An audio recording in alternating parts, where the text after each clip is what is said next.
Hi, my name is Greg Charbot, and today we are going to look through solid concrete walls. We've developed a phased array radar system that can look through solid concrete walls. Our objective is to aid the urban warfighter to increase his situational awareness. Rather than using visible light to look through walls, which is not very effective, we instead use a microwave wavelength of approximately 10 centimeters. We radiate a very small signal from this phased array radar into this solid concrete wall over here. Of the radiation that we emit at the wall, only 0.6% of that actually gets through the wall itself. Now, what little energy scatters off the humans behind the wall has to then go back through the wall.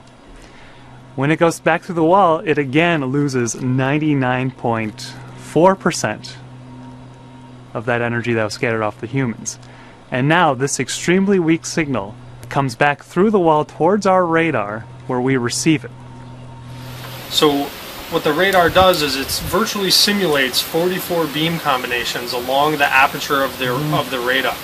So what the National Instruments Board does is it actually controls the switching pattern of those beams and forms a continuous virtual array of 44 beams, which gives us this linear aperture.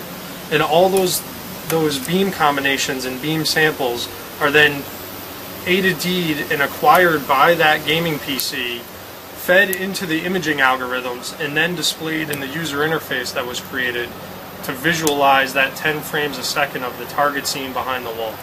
Our antenna is made up of lots of little antennas. It's a piece of printed circuit board. It happens to be white, and it has these gold traces here, okay, that are conductive. And what happens is there's a piece of coax cable, like your cable television cable, that's soldered to the back of this antenna, and it feeds a microwave signal from our transmitter, and that signal is radiated outward across these two gold-plated metal traces.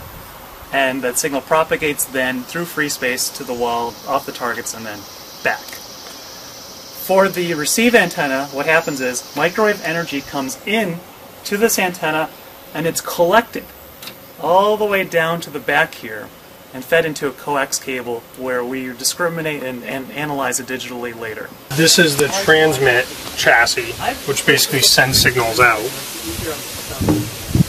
Those are the real signals in real time. So when this one is high, this is what's received, and then this is just it resetting itself. So right now you see little signals being received because it's going through the wall and back. Now, the radar does not see things as we humans see things. This radar image is a top-down view. The image plane is in the range away from the radar and versus cross range across the radar. So what you're seeing is actual location away from and across. Currently, when you look at some of the data from this radar system, what you see are a little red blob when you have one target behind the wall. When you have two, you'll see two red blobs, and the blobs move around. What we would like to do in the near future is we want to implement a detection algorithm where instead of seeing the blobs, you'd see little crosses or squares.